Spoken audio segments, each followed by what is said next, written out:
¡Viva España!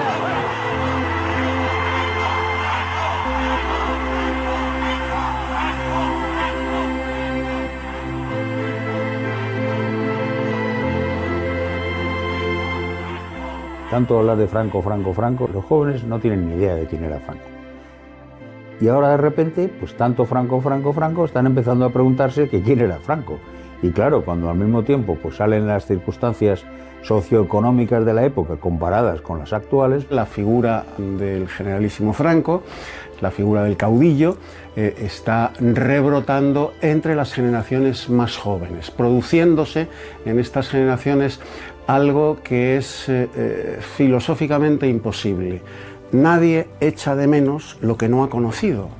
Es un imposible metafísico. Echar de menos lo que no has conocido es la primera vez que sucede en España y con la figura, la memoria, el recuerdo de Francisco Franco. La juventud ahora mismo no lee los periódicos, apenas lee columnas y se informa a través de las redes sociales. Y tienen esa comparativa. Entonces, al buscar esa comparativa se encuentran con que en temas como la vivienda, las oportunidades, la posibilidad de tener una vida independiente, todo esto que sus padres o sus abuelos, depende de la edad, si tuvieron, a ellos se les niega. Y se encuentran que eso sucedió durante el régimen de Franco. El convertirlo en anatema y en justificar que todas las cosas buenas que se hicieron en la época de Franco se hicieron a pesar de Franco, esto sinceramente es que ya no hay quien se lo crea. Ahora ya no es la dictadura, ya no son los 40 años de dictadura, ahora son los 40 años de dictadura y los 50 del régimen del 78.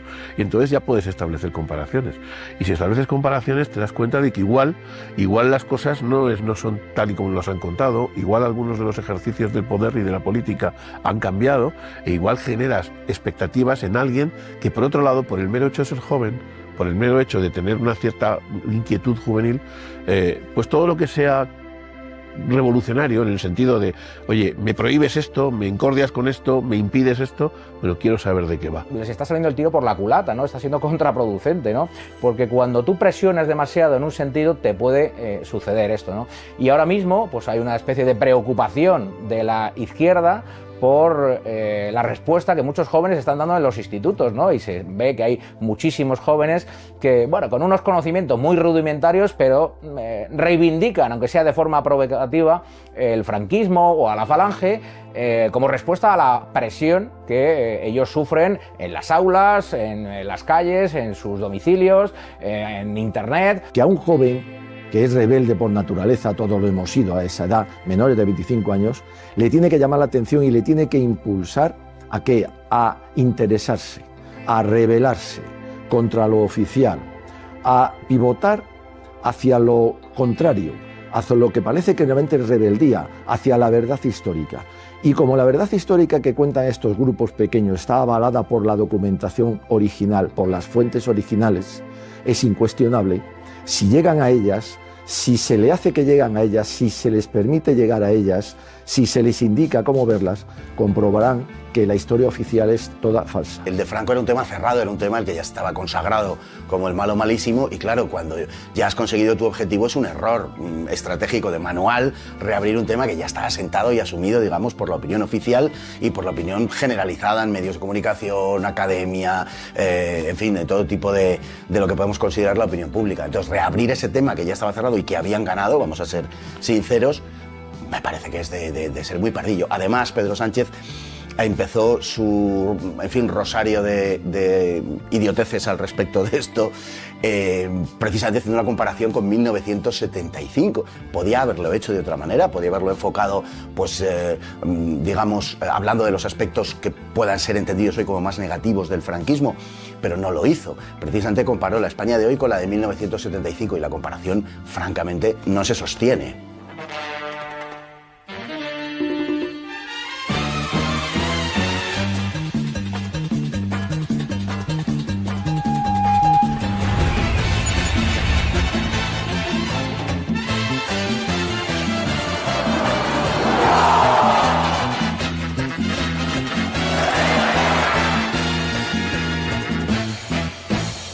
Aquel Partido Socialista que en realidad era un partido prácticamente bolchevique. Recordemos, a fin de cuentas, que a principios del siglo XX no existían los partidos comunistas. A partir de la Revolución Soviética comienzan a darse fenómenos de escisión en los partidos socialistas de Europa y a crearse los partidos comunistas. Concretamente en España, en los años 30, el Partido Comunista era un grupúsculo absolutamente irrelevante, testimonial, marginal sería la palabra. Y las corrientes de pensamiento de la izquierda marxista, radical, revolucionaria, estaban en el seno del Partido Socialista, y su máximo exponente, desde luego, era Francisco Largo Caballero. El PSOE de los años 30 es el mismo PSOE que el de su fundación, pero trufado por la revolución bolchevique. El PSOE de aquellos años es un PSOE criminal, como lo fue desde su fundación. Está en su naturaleza, como en la fábula de la rana y el escorpión. Es un partido que siempre ha buscado y lo digo con toda la carga que conlleva, la destrucción de la nación española, aliándose siempre con los enemigos de la civilización cristiana, que ahora los cursis, los pedantes llaman civilización occidental, la civilización cristiana. El PSOE ha buscado siempre eso, de la mano de los bolcheviques en aquellos años y hoy de la mano del Islam. El socialismo español nunca ha sido democrático. Cuando lo funda Pablo Iglesias Porse a final del siglo XIX, cuando ocupa la primera vez que ocupa un sillón en las Cortes, en 1909, deja una frase icónica que está escrita en el diario de sesiones. El PSOE, dijo, aceptará la legalidad mientras le beneficie. Cuando no le beneficie, la vulnerará.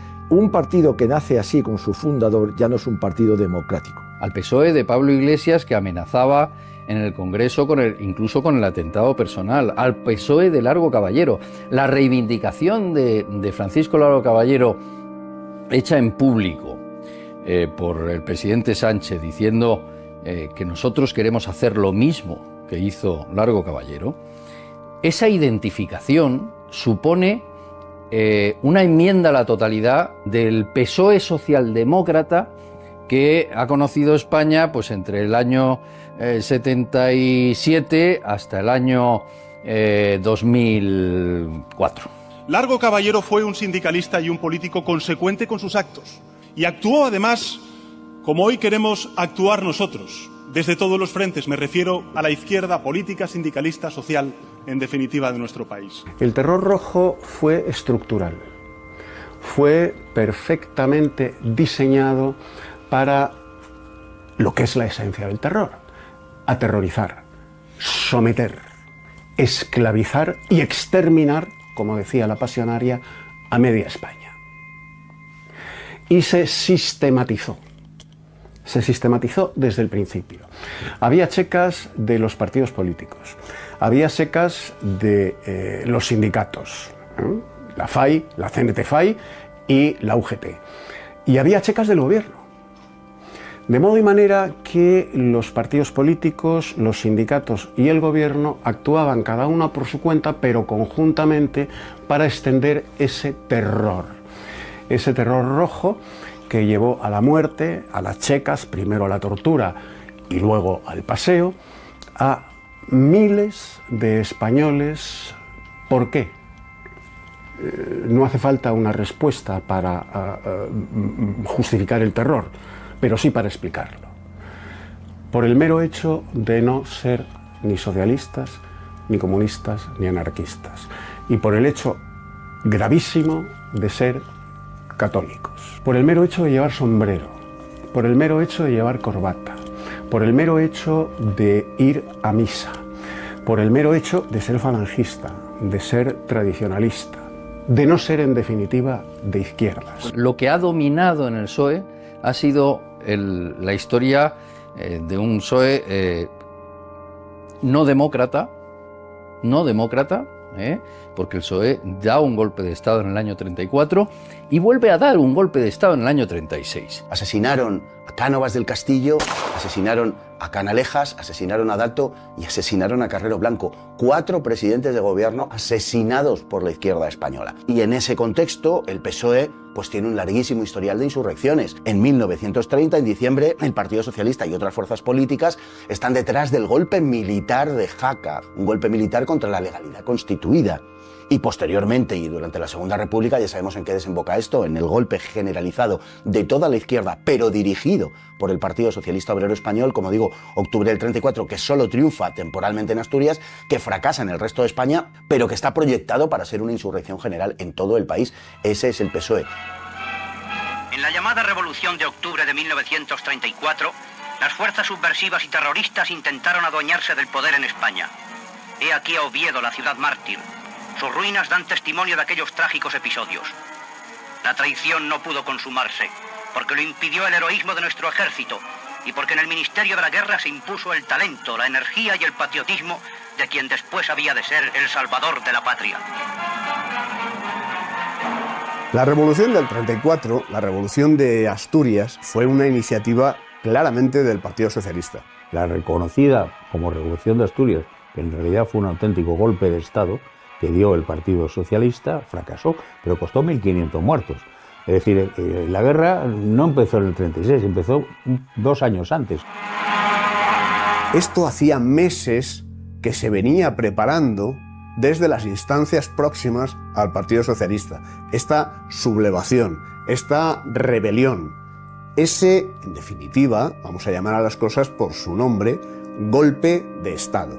Porque el Partido Socialista actuó plenamente, sin ambajes, sin subterfugios, como un partido golpista. Golpista contra la legalidad de la Segunda República. Es la primera vez en el 34 que aparece un oficial, un general, encargado por la República de apaciguar aquello, que se llama Franco en aquel momento, y no se lo encargó el golpe, no se lo encargó, no, se lo encargó el gobierno central, el que hizo y le pidió que acabara con el levantamiento. Aquel levantamiento se llevó más de 1.500 personas en Asturias, y fue una revolución roja, fue una revolución en la que no se aceptaba que no ganara o que no pudiera gobernar nada que no fuera el marxismo imperante. En realidad lo que ocupa son elementos o procesos de intentos de golpe de Estado, porque en realidad fueron eso. Desde el ruso, además, no fue una revolución popular con miles de personas por las calles asaltando, no, fue un golpe de Estado hecho desde el poder. Dejan claro en multitud de ocasiones que el barniz, la fachada democrática, les importa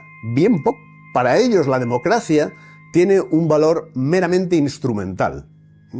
Si la democracia sirve para llegar a la revolución socialista, pues les sirve la democracia. En el momento en que la democracia deja de servir, cuando en esas elecciones de diciembre del 33 ganan las candidaturas de centro-derecha, pues en ese momento ya no hace falta democracia, y entonces directamente van a la rebelión armada.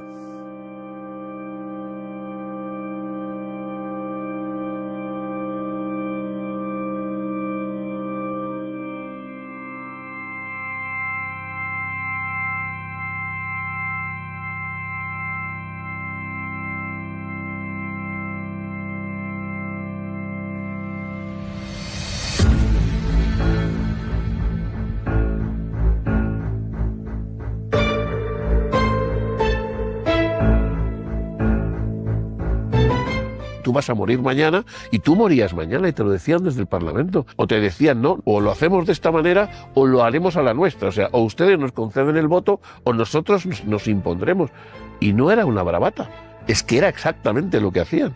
Y si para eso había que incendiar iglesias, había que asesinar personas, había que establecer checas o había que establecer cualquier mecanismo de terror, pues se hacía sin ningún problema, porque todos ellos estaban amparados con el derecho democrático de defenderse ante el fascismo, que no sé si te sonará, pero es lo que se nos dice hoy continuamente. De hecho, yo creo que para comprender el fenómeno de lo que era el Partido Socialista Obrero Español en la Segunda República, deberíamos fijarnos en la Herri Batasuna de los años 80 y de principios de los 90 del siglo pasado, ¿no? Donde tenían un grupo político, en ese caso Herri Batasuna, y luego unas milicias armadas, unos comandos, en ese caso terroristas. Bueno, pues el PSOE era algo parecido. Tenía sus milicianos, milicianos, tenía sus pistoleros, sus asesinos a sueldo, y luego tenía el Partido Socialista, que era el que se encargaba de la defensa política de todo aquello, pero además sin ningún complejo, si lo conocemos por los textos de sus propios líderes, que incluso en el Parlamento pues se dedicaban a amenazar a la oposición. En aquel periodo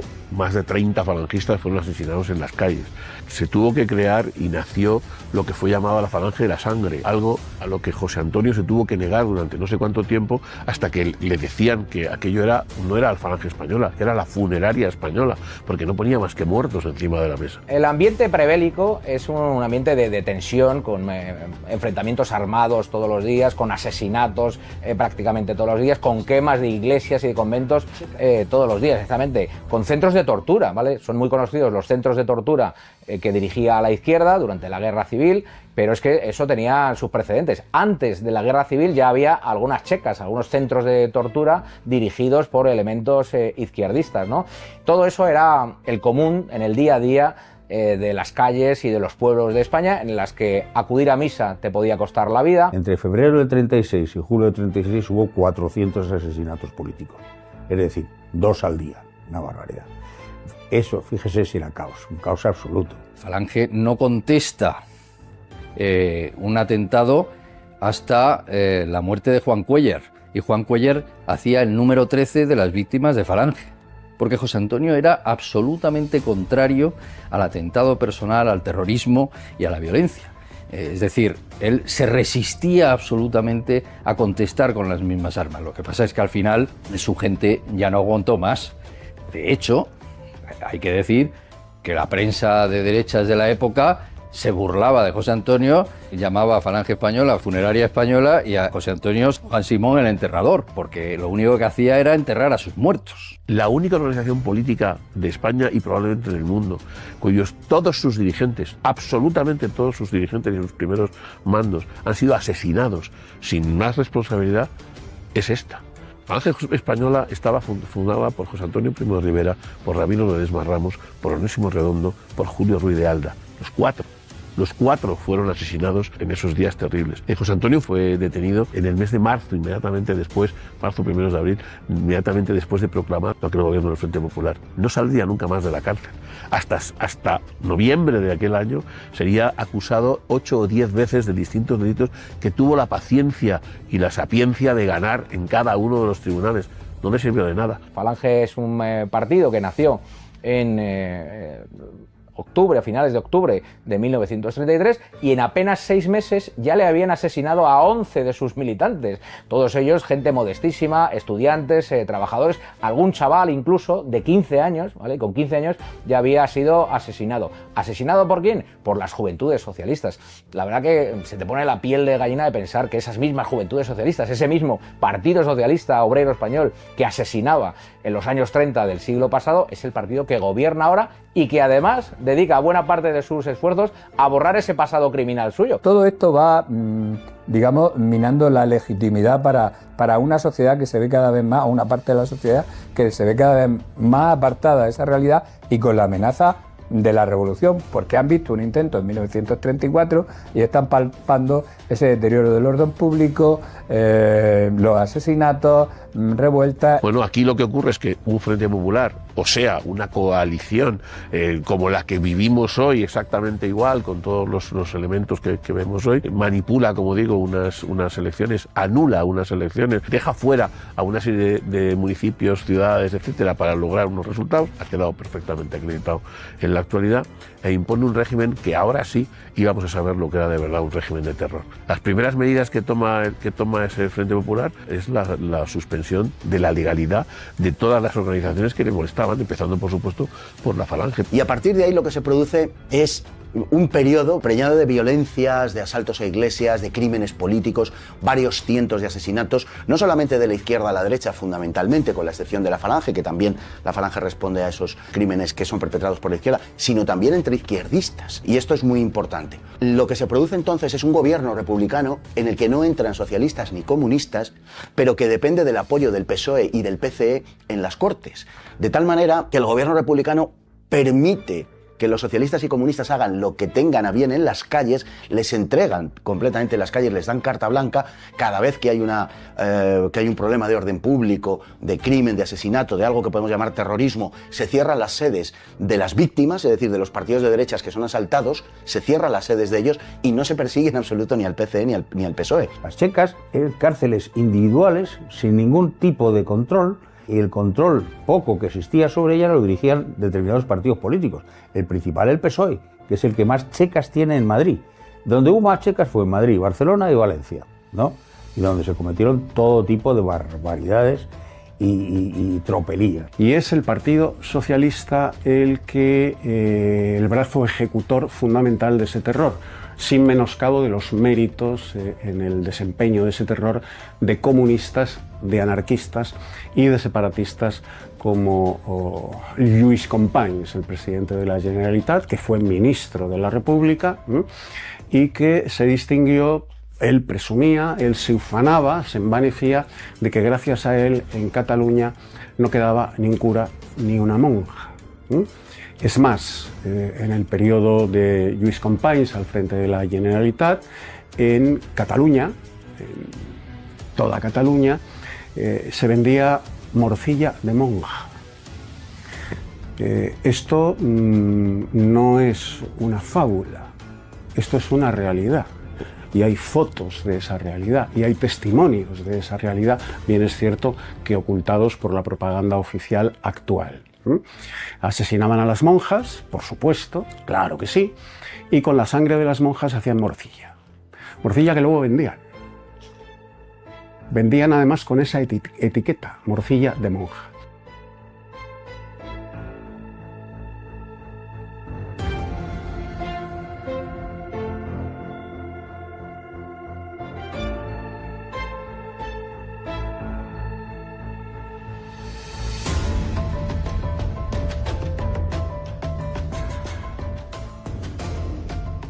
El alzamiento se hace de acuerdo al segundo artículo de la Ley Constitutiva del Ejército, que decía que el Ejército, ninguna otra institución, tenía que garantizar la independencia, la soberanía y la integridad de la nación, que estaba en peligro. ¿Por qué?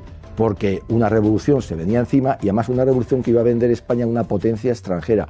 Era traición. Por eso el alzamiento se produce, como dijo Franco en su primer manifiesto, se produce para devolver el orden a la República. A ver, ahí había un estado de caos absoluto que de alguna forma había que ponerle freno, había que ponerle coto. Y además no hay que obviar el peligro de que España se hubiera convertido en otra república socialista soviética.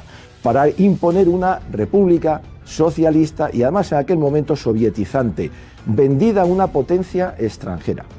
Pero es que si nos trasladamos ahora es lo mismo. Para el PSOE, que sigue siendo el mismo de aquel de Pablo Iglesias Pose, una organización históricamente criminal, que ahí están los documentos, no me invento nada, él ve la democracia como la manera de romper con la etapa de gobierno de Francisco Franco, del generalísimo, para imponer una dictadura socialista. Ahora no puede ser sovietizante, pero sí puede ser una dictadura socialista con una cara amable de democracia. Por eso estamos asistiendo ahora a la realidad, al inicio del régimen del 78, que es esto que vemos ahora con Sánchez. Y ese es el Partido Socialista que nos encontramos de nuevo otra vez ahora. Aunque yo soy de la opinión, todo esto hay que mirarlo con más alcance y más profundidad. Es decir, lo que está pretendiendo en estos momentos el señor Sánchez dentro del proceso revolucionario, el que yo estoy convencido en el que nos encontramos, es aplicando unas técnicas marxistas muy viejas de dividir y enfrentar.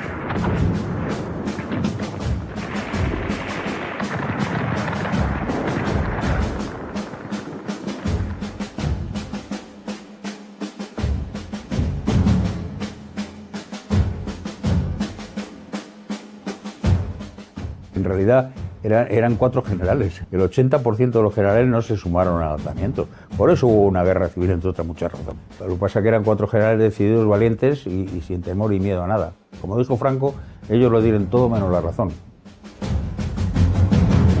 En realidad es una guerra que tienen perdida. El 18 de julio, el 19 de julio de 1936, sobre el papel la guerra la tienen perdida.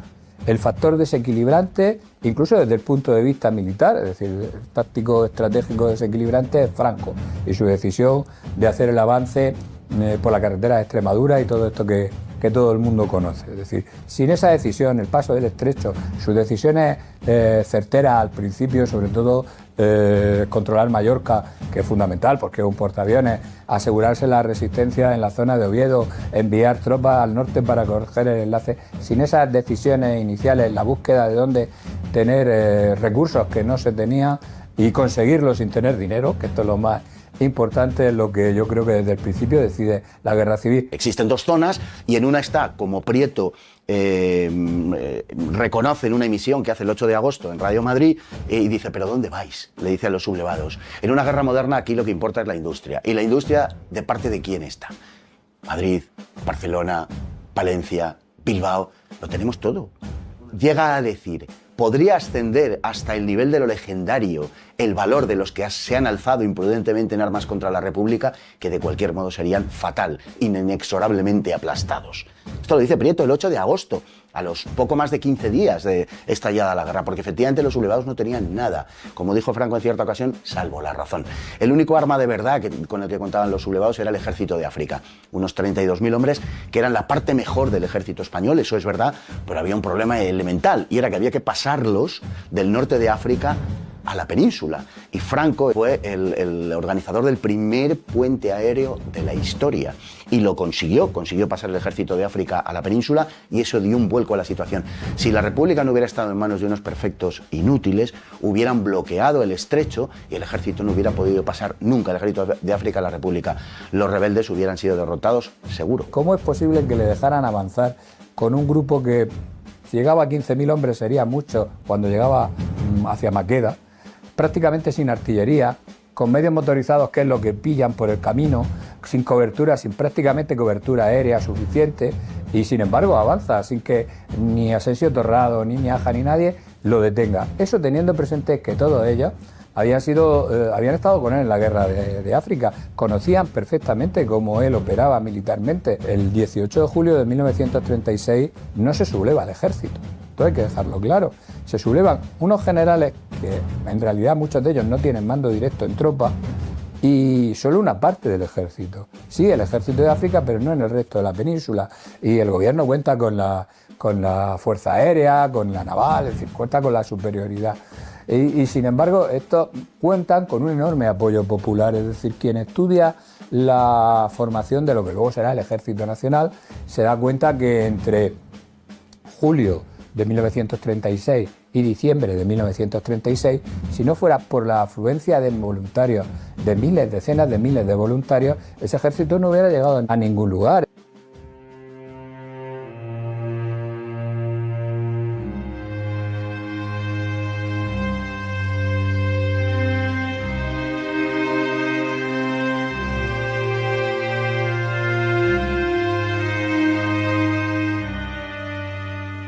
La burla a las personas, digamos, que dirigían el alzamiento nacional dura hasta hoy en día, ¿no? Siempre se dice que eran unos mediocres, que eran malísimos.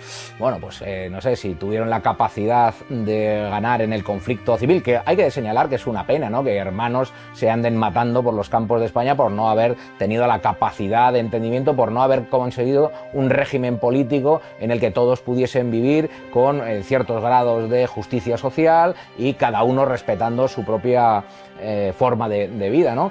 Aquello fue lamentable, pero claro, fue necesario el alzamiento, vino la paz y claro, que 70 años después se burlen de los vencedores, bueno, pues si los vencedores eran muy malos, ¿cómo eran los perdedores? Si no perdió jamás una batalla y si ganó una guerra contra los mejores generales de la República, decir que Franco era un inútil, pues sinceramente para mí es humillante, para Rojo, para Miaja, para el campesino y para todos los que dirigieron el Ejército Popular de la República durante la Guerra Civil.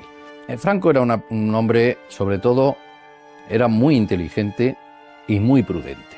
igual era una mente privilegiada, igual era un excelente militar, igual es alguien que tenía claro cuáles eran sus objetivos, igual tenía principios, igual la guerra se prolongó un poco más porque decidió no abandonar a los del Alcázar, igual no quiso arrasar Madrid como podría haber hecho cuando llegó a las puertas de Madrid, y eso le dio un poco más de prolongación a la guerra, sí, pero igual no era tan idiota, igual era un militar muy importante, porque sobre todo, ¿dónde deja a los que estaban enfrente? En Vicente Rojo, que era un grandísimo militar, era el que estaba enfrente de él y fue derrotado. El lado que llamamos republicano, y que no era otra cosa que el lado rojo, colgaba los carteles de la Puerta de Alcalá, los carteles de Lenin y de Marx, y decían que viva Rusia. Eso está en las fotografías, no hay que irse muy lejos. Franco fue el general más joven de Europa, sin duda de ningún género, y con una hoja de servicios verdaderamente impresionante. Franco es, y lo digo con todo rigor histórico, no con pasión, sino con rigor histórico, es el soldado y el estadista más grande que ha habido en España desde los Reyes Católicos hasta nuestros días. Y fíjate que en ese larguísimo periodo histórico ha habido estadistas y militares en España grandísimos, gloriosos, enormes. Bueno, pues Franco es el más grande de todos ellos. Franco gana una guerra que al principio tiene perdida. Se burlan incluso. Sí, además como militar y como jefe político, se burlan de él, lo que no les deja a ellos muy bien, porque si un personaje que es inepto e idiota te ha vencido, pues no parece que tú seas muy brillante entonces, ¿no? De todos los generales solamente se alzan 4, todos los demás quedaron del otro lado. ¿Qué es lo que ocurre? Que no se les permite actuar, porque el poder, la república se ha destruido. El gobierno republicano no era republicano, era Frente Populista, era el gobierno del Frente Popular. El otro bando no es el bando republicano, es el bando del Frente Popular. La república se ha deshecho. ¿Qué es lo que ocurre? Pues que toman el poder, no quieren a los militares, porque generalmente el PSOE y demás nos sigue odiando hoy también, no les gusta ni los que son de su cuerda, y no les dejan actuar. Y entonces vemos que tanto en la parte de tierra, como sobre todo en la marina, pero también en la aviación, de pronto vemos a un señor pues que era fontanero, con todos mis respetos, de fontanería sabía mucho, pero de pronto lo hacen teniente coronel de milicias, y a otro lo hacen general. Y tenemos a Lister, que había sido sargento en la Legión, y de pronto mandando un cuerpo de ejército. Son unos verdaderos inútiles. Y lo único que hacen es emplear carne de cañón, por cierto, españoles, que se fiaban de ellos y que morían como chinches. Mientras que en el otro lado hay esas estructuras que se mantienen. Y entonces, lógicamente, eso es lo que gana una guerra. El valor lo hubo en los dos lados. Cuidado, ¿eh? La habilidad la había, pero de uno queda mediatizada porque le ponen al comandante profesional un comisario político que es el que manda. Y manda con directrices políticas. Y si tu unidad es anarquista y como los comunistas traemos las armas de la Unión Soviética, a esto no le des armas, o se la dan las peores porque políticamente a mí no me interesa. ¿Para qué decirte las unidades trotskistas, que encima las borraron?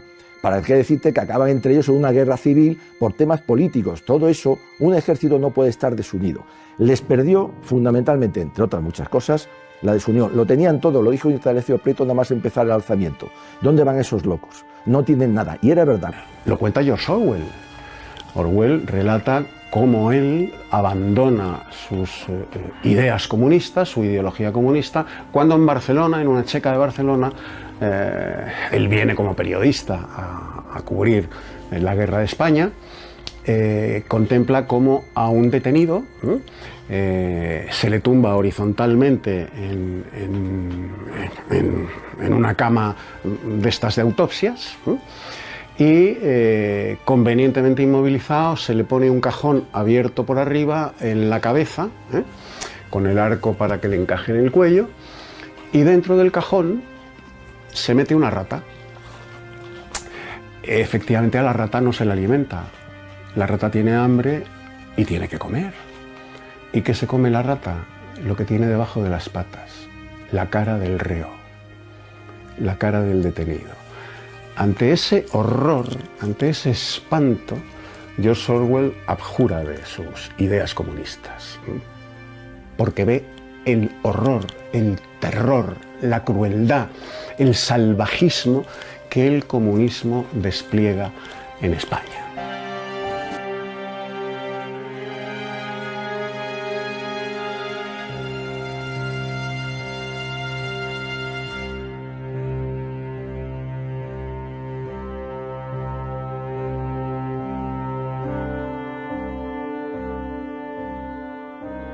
que en 1945, es decir, justo al final de la Segunda Guerra Mundial, 6 años nada más terminada la Guerra Civil, se habían depurado ya todas las responsabilidades del periodo de guerra y la población carcelaria en España en ese momento era ya inferior a la de la Segunda República. Es decir, después de toda una guerra civil, después de la depuración de responsabilidades de todos los del bando republicano que hubieran estado implicados en asesinatos, en delitos de sangre, en 1945 ya la población carcelaria era menor que la que había en 1936 en la Segunda República. En torno a los 14.000 todos los fusilados de la posguerra. Franco, por cierto, que no firmaba sentencias de muerte, como algunos han dicho, los firmaba tomando café y picatostes y cosas así, imágenes tópicas.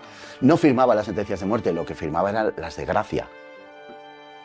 Es decir, la firma de Franco salvaba vidas, no condenaba.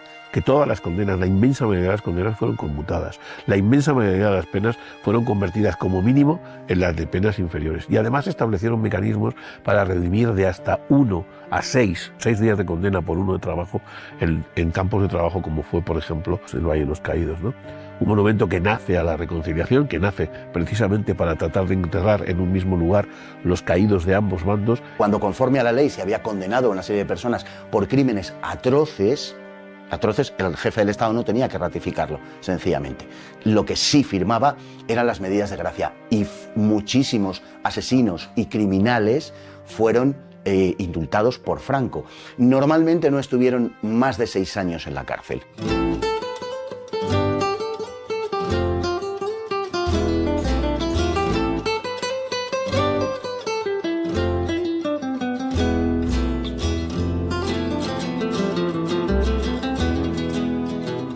Partiendo de la ruina más completa, más absoluta, España desde la década de los 50 hasta el año 75 se convierte en la 9ª potencia industrial del mundo, con la 3ª flota pesquera de todo el mundo.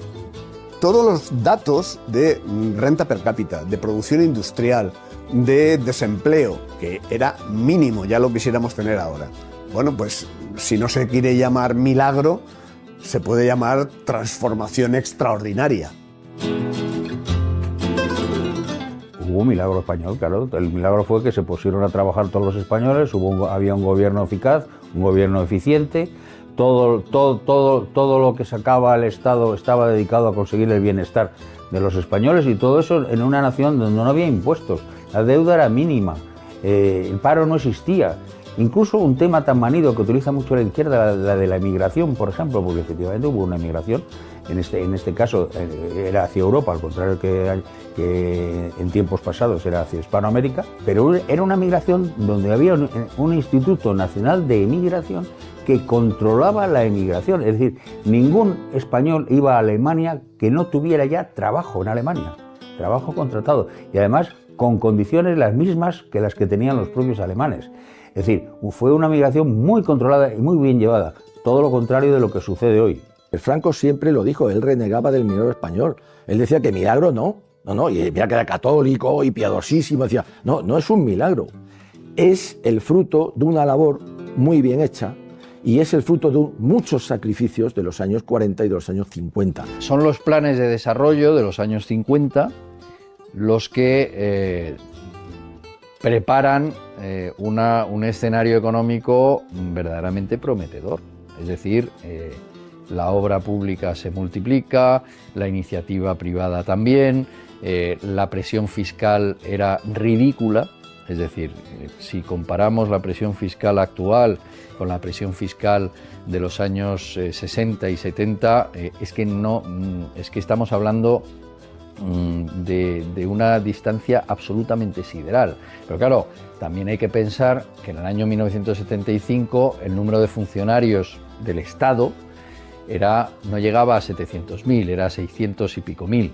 Ahora tenemos 3,5 millones. Es decir, el Estado se ha vuelto un elefante. ¿Por qué? Pues porque hay 17 administraciones autonómicas, 17 parlamentos, 17... Todo eso no existía. El gran éxito de Franco fue crear una clase media y transformar socioeconómicamente España desde el cero en la 9ª potencia industrial del mundo. Éramos España cuando murió Franco en el 75, hoy creo que somos la 20 por ahí, ¿no? El secreto de ese milagro, llamarlo, aunque lo llamemos así, es que consiguió la redistribución, es decir, impulsó la conversión en clase media de una amplia capacidad de parte de los españoles, pero también la eliminación del concepto del proletariado en el modo del siglo XIX, primer tercio del XX, que todavía se mantenía en los años 40-50.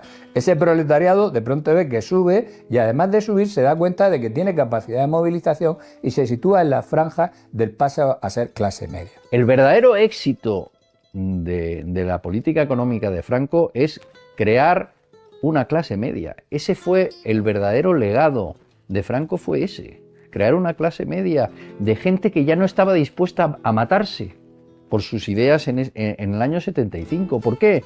Porque vivía bien, porque tenía un coche, porque tenía una televisión, porque tenía un piso. Y eso es lo que se llama el milagro, ¿no? Es decir, pasas de una España completamente depauperada, donde el analfabetismo todavía era la moneda común, donde la mortandad infantil era la moneda común, y se pasa a unos años 60, es decir, casi 20 años más tarde, donde ya había una prosperidad notable. ¿Cuándo hemos notado que había esa prosperidad? Bueno, pues cuando ya no la tenemos. Es decir, si uno echa la vista atrás y ve que la generación de nuestros padres, con el salario de uno solo en la familia, podían mantener una familia numerosa, y que a día de hoy los que tienen suerte y trabajan él y ella en un domicilio con apenas un hijo, si es que lo tienen, o si no con un perrito, y son incapaces de poder pagar un alquiler o de pagar una hipoteca, pues claro que se tiene que echar de menos aquella época. Yo no sé si calificarla de milagro, pero que aquello se hizo bien. En ese aspecto no me cabe la menor duda, y hoy lo echamos de menos. Realmente se produce una revolución brutal en la clase, una revolución social en los estamentos, porque ya no hay una diferencia tan brutal entre la clase alta y la clase baja o proletaria, sino que se crea una amplísima clase media. Y Franco le encarga a los falangistas que construyan esa patria que solo es posible en y desde la justicia social. Y eso lo hacen los falangistas, con dos hombres, muchísimos, dos hombres fundamentales. José Antonio Girón de Velasco, el padre de la Seguridad Social, y José Luis Arrese, el padre de la vivienda social. El falangismo no pudo desarrollarse en España, pero se pudo desarrollar su parte social. Y esa parte social Franco la compró al 100%. La compró al 100%. No tenía otra. O sea, cuando miró aquellas fuerzas de las que he venido hablando y vio cuáles eran sus planteamientos, se trataba de: o sigo haciendo lo que ha hecho siempre este país y sigo manteniendo las distintas diferencias sociales que se han dado a lo largo de los regímenes de Primera República y de monarquías, incluso de la dictadura de Primo de Rivera, los periodos que podíamos hablar, o algo cambiamos. Y ese algo cambiamos tenía un reflejo claro en aquella mente clara de José Antonio y sus seguidores, de aquel nacionalsindicalismo. Desde el primer momento aplicó en las políticas sociales. Los únicos ministros azules que había en sus gabinetes eran precisamente los que se encargaban del trabajo, los que se encargaban de la vivienda, los que se encargaban de la educación, los que se encargaban de la sanidad, aquellos que tenían políticas sociales. Lo mejor del régimen de Franco, sin duda ninguna, fue el haberse teñido de un aspecto profundísimamente social que venía de la doctrina de José Antonio Primo de Rivera, ¿no? Que puede ser calificada, y entiéndaseme lo que quiero decir en términos sociales, de izquierdas, por llamarlo de alguna manera. Es decir, no me gusta ese término, pero que era profundamente social, como digo. Y efectivamente se pusieron en marcha iniciativas que se le deben en una buena parte de los casos a José Antonio Girón de Velasco, que fue ministro de Trabajo durante 16-17 años, y se pusieron en marcha pues todas esas iniciativas de seguros sociales, de la sanidad pública. Y has citado las viviendas. Pues mira, se hicieron 4,5 millones de viviendas. Fue el fruto de una generación de españoles, todos, que habían estado en la guerra peleados, pero decidieron por fin unirse, darse cuenta de su error, unos y otros, y luchar juntos por una España, por dejárselo a sus descendientes como ellos no la habían recibido.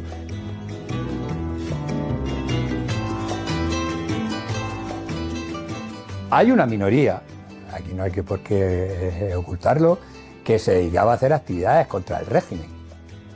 Por lo tanto, tenía el problema de que lo pillaran, naturalmente en ese sentido. Pero la inmensa mayoría de los españoles superaron la guerra civil.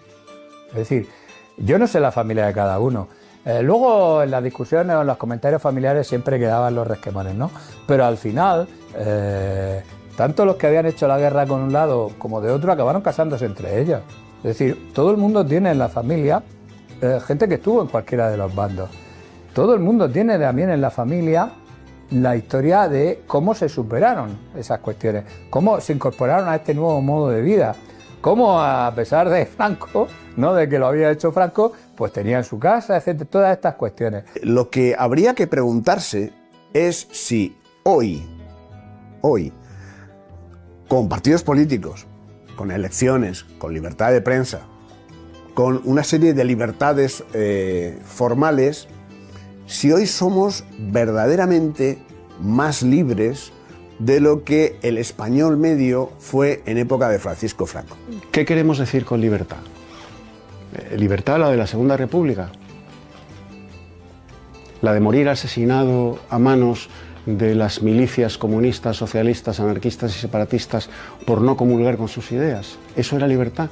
¿Libertad de perturbar los resultados electorales como se hizo reiteradamente por parte de la izquierda en la Segunda República? ¿Libertad de asesinar? La libertad, si no va acompañada de la prosperidad que da el trabajo, la justicia y el pan, no es nada. No es nada. Es, incluso si se la invoca en esas circunstancias de falta de pan, de falta de justicia y de falta de patria, se convierte en la peor de las esclavitudes, que es lo que pasó en la Segunda República Española. Franco, a través de la justicia, del pan, del trabajo y de la patria, le dio libertad a los españoles. La libertad real, la libertad efectiva. Yo he visto a Ana Belén y su marido ganarse la vida a lo largo del tiempo y nadie ha dudado nunca, excepto cuando su marido cantaba a José Antonio y a Franco, pero fuera de esa cancioncita que le dedicó, o a Jarcha, que le dedicó una cancioncita a José Antonio, fuera de eso han hecho toda su vida en el régimen y todo el mundo sabía que eran los rojos del régimen y ahí han estado viviendo tranquilamente. Lola Herrera, que acaba de publicar hace unos días unas manifestaciones en las que decía que claro, que estaba asombrada porque ya había nacido en el 35 y que era un régimen, dices, ostras, pero tú has hecho toda tu vida tu carrera profesional, artística y de todo tipo y has triunfado y todo el mundo sabía quién era cada cual, ¿no? Una dictadura terrible, una dictadura de derecha, no fascista, una dictadura fascista, de pronto el Che Guevara, que estaba entonces en alza, tiene que hacer una escala técnica porque va camino de Egipto, entonces los aviones no tenían tanta autonomía y entonces pues el único sitio donde puede hacer una escala técnica es en España. Y este país fascista, gobernado por un dictador que chorreaba sangre todos los días, no tiene ningún inconveniente en que aterrice. Pero no solamente eso, sino que se queda 3 días, va vestido de Che Guevara, o sea, con su boina, con su estrella roja, va vestido de uniforme militar con botas militares, le ponen a un periodista al lado que no solamente le pasea por el Corte Inglés, como era domingo, estaba cerrado, se lo abrieron para que pudiera ver, compró libros, le pusieron una dependiente para que la llamaran enseguida, oye, vente que hay una persona importante que quiere comprar, y encima después lo llevaron a los toros, en Barrera, ahí están las fotografías, es otra prueba documental. Es decir, que en un país fascista, dictatorial, terrible, el enemigo teórico, el comunista, se pasea por Madrid. A ver si ahora es posible hacer algo, por ejemplo, no sé, parecido. La gente había sido testigo y se había beneficiado mayormente de toda esa gigantesca transformación de una España que, como digo, podríamos considerar como tercermundista en términos actuales, a una España que era pujante, la España del turismo, la España de las playas, la España de las suecas, si queremos proyectar una imagen tópica sobre la idea, ¿no? La España, claro, de las casas que se construían permanentemente, la España de las carreteras, la España de la industria, de la 9ª potencia industrial del mundo, la España del crecimiento económico. Es que hoy es difícil por la España que tenemos, por el país que tenemos, pero la España de entonces era un país en el cual cada día era mejor que el anterior y el futuro, pues era un futuro enormemente brillante. Vamos a ver, para media España, Francisco Franco, la persona de Francisco Franco era su salvador. Era el que les había salvado la vida a ellos, a sus familiares, a sus amigos, a conocidos suyos, a sus paisanos. Les había salvado la vida físicamente. Entonces, claro, el agradecimiento tenía que ser eterno. Eso le pasaba incluso a algunos falangistas, que tenían sus críticas políticas al régimen de Franco, tenían sus críticas políticas a Francisco Franco, pero que le debían la vida, y entonces el agradecimiento fue eterno.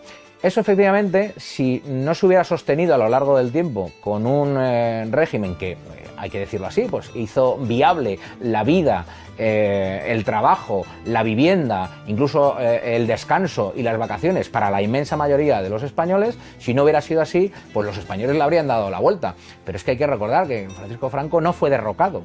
Francisco Franco no le quitaron del puesto en vida, sino que se murió en un hospital público y en paz. Franco tuvo siempre un gran apoyo, que fue el pueblo español, el pueblo llano, la gente de abajo, la que conocemos, las que vamos a un trabajo normal y corriente y sabemos quién está haciendo bien y quién no. Como veían que daba resultado, cada vez se tiene más confianza en ese jefe. Que no se podía votar, que no había partidos políticos, absolutamente cierto. Claro. ¿Por qué? Pues porque se atribuía a la división producida por los partidos políticos la guerra civil. Es decir, Franco era absolutamente refractario a volver a un sistema que había llevado a España al caos y prácticamente al borde de convertirlo en una república socialista. Se construyeron, y estos son datos de casi 6 millones de viviendas sociales que no se pagaban. A los 8 años estaban ya liquidadas, ¿no? Y hablo de 6 millones de viviendas sociales cuando España no llegaba más a los 30 millones de habitantes. Es decir, que era prácticamente la práctica totalidad de la población tenía acceso a una vivienda social. En solo 15 años, entre el año 61 y 75, se construyeron 4 millones y medio de viviendas sociales. Si comparamos con las cifras actuales, es que la comparación no es posible. Aún a día de hoy, cuando uno pasea por las calles de muchísimas ciudades, muchísimos pueblos en España, se encuentra el yugo y las flechas en la entrada de esos millones de viviendas que se construyeron, ¿no? Sobre todo hoy, cuando el problema de acceso a la vivienda es terrorífico, pues uno echa de menos aquellas políticas, claro. Si tú a un joven le dices que en el año 1939 la deuda pública del Estado español, era del 100%, y cuando muere Franco es del 7,2%, te das cuenta de que Franco lo que hizo fue reducir la deuda de los españoles en un 93% en 36 años. Esto es absolutamente increíble. Estamos hablando de un crecimiento anual de 2 cifras. Esto, hoy en día, cuando el gobierno dice que bueno, vamos a crecer un 1 y pico, un 2%, un 3%, si uno piensa en una economía creciendo al 10% algunos años, en los que una familia normal con un solo sueldo se podía comprar una vivienda y pagarla en 10 años, con unos tipos de interés considerablemente altos. Si uno compara eso con la situación de los jóvenes actuales, que realmente ven con cierta preocupación, bueno, con cierta no, con muchísima preocupación, su futuro, porque claro, piensan que lo único que van a poder hacer es compartir piso. Pero no se pueden plantear crear una familia y tener una vivienda como hicieron sus abuelos o como hicieron sus padres. Hace apenas una generación, una familia podía tener su vivienda en propiedad, pagándola con el esfuerzo de un solo trabajo en casa. Frecuentemente tenía coche, por no decir que todo el mundo tenía coche, y frecuentemente tenían una casa en la playa, y todos ellos se lo habían, o en la montaña, y todos ellos se lo habían pagado con el sueldo de la primera de las 2 personas en la familia. Hoy, varios chavales tienen que vivir juntos para malpagarse una solución habitacional en la que distribuyen unos alquileres que no pueden pagar, y que cuando falta uno de los 3 o 4 que se juntan ya son incapaces de pagarlos para vivir en una habitación. A lo que hemos asistido a ese respecto en las últimas décadas es a una gigantesca expropiación. La gente ya no es propietaria, ya no vamos a una sociedad de propietarios, vamos a una sociedad de gente que vive, por decirlo así, de prestado. Los alquileres se han disparado en cuanto a número y en cuanto al coste de los mismos, y la gente vive, pues, en fin, con un horizonte muy cercano, además con una imposibilidad de ahorro, no como antes, con lo cual, bueno, pues la capacidad de dejárselo a tus hijos es mucho menor. Las vacaciones pagadas o las pagas extraordinarias de Navidad y del 18 de julio. Esas pagas se establecen en los años 40 precisamente para incentivar el consumo y para proteger a las familias. Es decir, todas las ayudas a la maternidad, el impulso de natalidad fue brutal. Ahora tenemos una situación dramática en términos de natalidad porque asistimos a un suicidio demográfico. Lo que sí que podemos identificar como un elemento de continuidad a lo largo de las 4 décadas del régimen es el catolicismo social. España era un régimen confesionalmente católico, Franco era un católico sincero, la élite gobernante, presumiblemente en su mayoría, también lo era, y con esos valores del catolicismo y especialmente del catolicismo social era con los que se identificaba el régimen y con los que es posible detectar una identificación constante a lo largo del tiempo.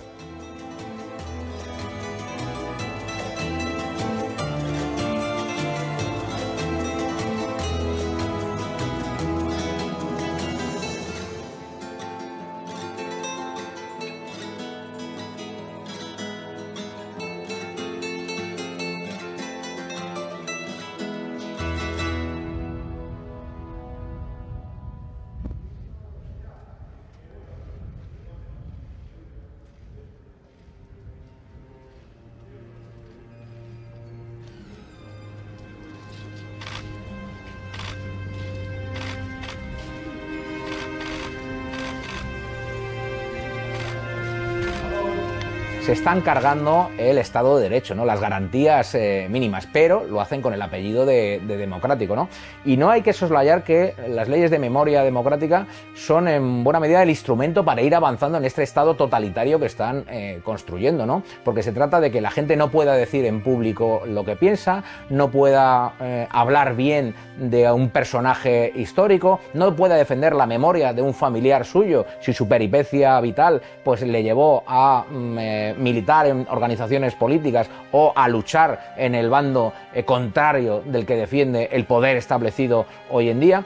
Ese es el fenómeno de la memoria democrática, un fenómeno diseñado para restringir libertades, para coaccionar, para sancionar. Eso es lo que se persigue. Hoy quiero ir a la Universidad de Orihuela porque me invitan a participar en un debate y cuando se enteran nos mandan una nota diciendo que queda cancelada porque no se debate con fascistas y no me dejan ir. Yo publico un tuit o publico una nota en una red social y me cancelan la nota. Yo tengo un programa con Álvaro Romero los lunes y cada 2 semanas nos castigan con 2 semanas porque se te ocurra decir de suspensión porque puedas poner en solfa pues una política de vacunación, un elemento que llaman de odio, una cosa.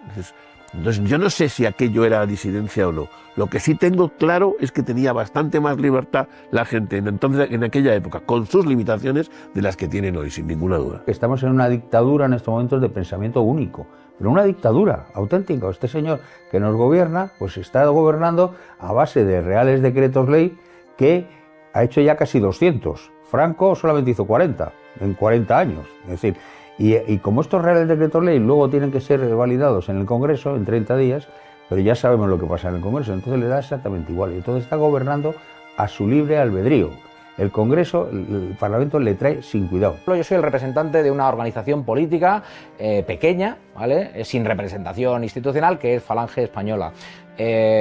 Nuestra organización ha sido sancionada, ha sido multada por utilizar sus símbolos legales, su bandera y por cantar su himno en público. A mí, personalmente, yo me he bajado del escenario cuando estábamos en un mitin electoral, un mitin del que yo era el candidato, y a mí me ha pedido la identificación la Policía Nacional y también la Policía Municipal para proponerme una sanción, ¿vale?, en función de lo que yo había dicho durante el mitin. Es exactamente igual que todo lo que abominaba Franco de los partidos políticos, del sistema, porque al final ha devenido en un sistema partitocrático. ¿Esto qué quiere decir?